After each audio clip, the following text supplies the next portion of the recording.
السلام علیکم ورحمۃ اللہ وبرکاتہ۔ مجھے امید ہے کہ آپ سب خیر و عافیت سے ہوں گے۔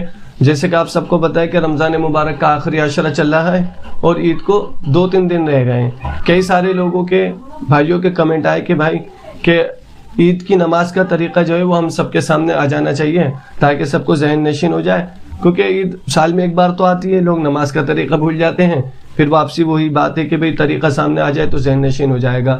اچھا، طریقہ آنا اس وجہ سے بھی ضروری ہے کہ اگر ہم نماز کا طریقہ عید سے پہلے نہیں سیکھتے تو پھر عید والے دن کیا ہوتا ہے، نماز کی نیت باندھنے کے بعد ہم ایک دوسرے کو ترچی آنکھوں سے دیکھتے ہیں کہ کس نے تکبیر باندھ رکھی ہے، کس نے ہاتھ چھوڑ دی ہے، تو اس سے کیا ہوتا ہے نماز میں بھی وہ خشوع خضوع نہیں رہ پاتا۔ تو اگر ہم پہلے سے نماز کا طریقہ سیکھ کے جائیں گے تو پھر کیا ہوگا کہ ہمارا پورا دھیان اللہ کے اوپر ہوگا، اللہ کی ذات پر ہوگا، ہماری نمازوں میں خشوع خضوع ہوگا۔ تو بہتر یہ ہے کہ عید کی نماز سے پہلے ہم عید کی نماز کا طریقہ سیکھ لیں۔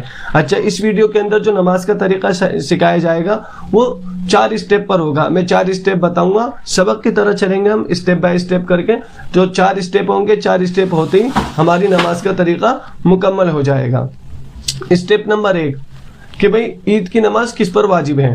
تو اس کے اندر یہ بات ہم ذہن نشین کر لیں کہ ہر وہ شخص جس پر جمعے کی نماز فرض ہے اس پر عید کی نماز بھی واجب ہے، اور جمعے کی نماز کے لیے جو شرائط ضروری ہیں وہی شرائط عید کی نماز کے لیے بھی ضروری ہیں۔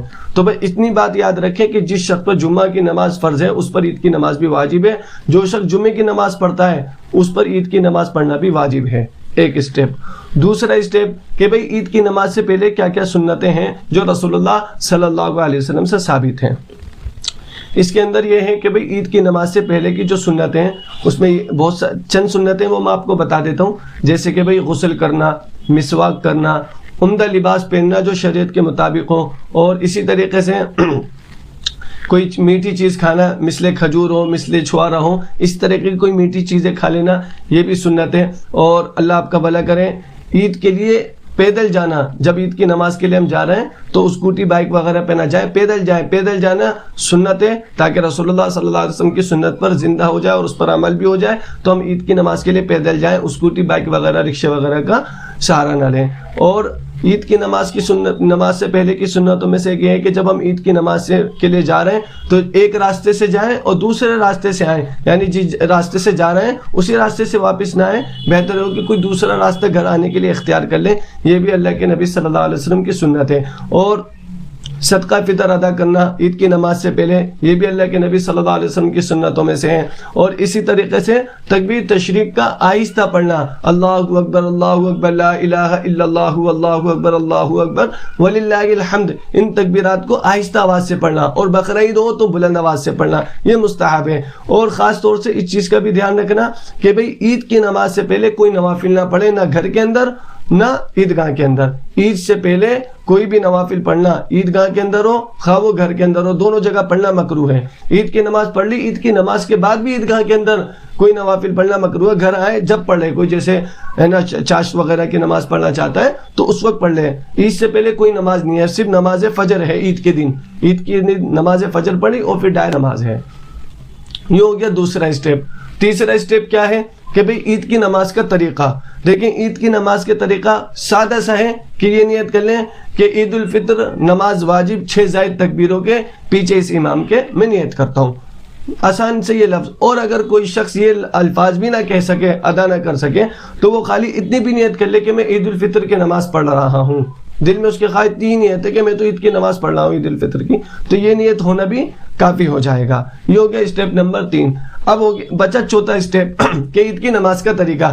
دیکھیں جو 2 رکعت عید کی پڑھی جاتی ہے نا، جیسے ہم 12 مہینے 2 رکعتیں پڑھتے ہیں نوافل کی، وہی سیم ہے، بس اس میں ایک چیز ایکسٹرا یہ آ گئی کہ بھئی 6 زائد تکبیر، 2 رکعتوں کے اندر 6 زائد تکبیر آ گئی۔ ایک پہلی رکعت کے اندر 3 زائد تکبیر ہے، اور پھر دوسری رکعت کے اندر بھی 3 زائد یعنی 3 زیادہ تکبیریں ہیں۔ وہ تکبیر کی لینا ترتیب ہم سمجھ لیں تاکہ عید کی نماز کا طریقہ بآسانی ہمیں سمجھ میں آ جائے۔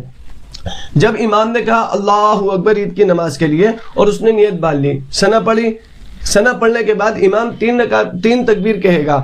پہلے کی جو 2 تکبیریں اس کے اندر ہم ہاتھ اٹھائیں گے، چھوڑ دیں گے, اور تیسری جب تکبیر کہے گا امام اللہ اکبر, اور ہم اس پہ نیت باندھ لیں گے. جیسے امام نے نیت باندھی, ثنا پڑھی, تو وہ 3 تکبیر کہے گا. پہلے اللہ اکبر, ہاتھ کانوں تک اٹھائیں, ہم چھوڑ دیں. دوسری تکبیر اللہ اکبر, ہاتھ کانوں تک اٹھائیں, ہم چھوڑ دیں. پھر تیسری تکبیر جب امام کہے گا اللہ اکبر, اس میں ہم نیت باندھ لیں. نیت باندھنے کے بعد امام سورہ فاتحہ پڑھیں گے, پھر کوئی سورت ملائیں گے, پھر رکوع ہوگا, پھر قومہ ہوگا, پھر دونوں سجدے ہوں گے, اور ہماری یہ پہلی رکعت مکمل ہو جائے گی.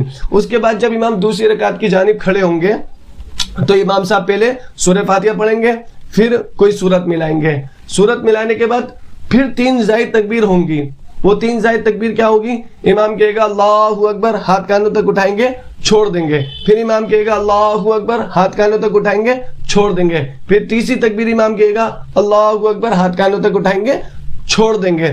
پھر جب ہم دیکھیں بھئی دوسری رکعت کے اندر 3 مرتبہ امام نے اللہ اکبر کہا اور کانوں تک ہاتھ اٹھائے اور چھوڑ دیے, جب فوراً چوتھی تکبیر ہوگی وہ رکوع میں جانے کی ہوگی. تو جب چوتھی بار امام بولے اللہ اکبر دوسری رکعت کے اندر, سیدھا ہم پھر رکوع کے اندر چلے جائیں. پھر امام رکوع کریں گے, قومہ کریں گے, 2 سجدے ہوں گے, اور پھر سلام پھیریں گے. الحمدللہ ہماری یہ 2 رکعت عید کی ہو گئی. پھر امام صاحب عید کی نماز کے بعد خطبہ پڑھیں گے. یہ خطبہ سنت ہے, تو اس کو ضرور سنیں تاکہ اللہ کے نبی صلی اللہ علیہ وسلم کی سنت زندہ ہو جائے. پھر امام صاحب دعا کرائیں گے.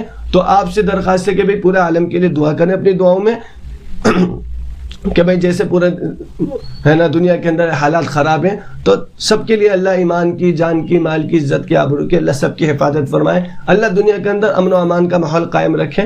یہ دعا مانگے. میرے لیے بھی دعا کرنا, میں آپ کے لیے بھی دعا کروں گا. آج کے لیے میں اجازت چاہتا ہوں. السلام علیکم ورحمۃ اللہ وبرکاتہ.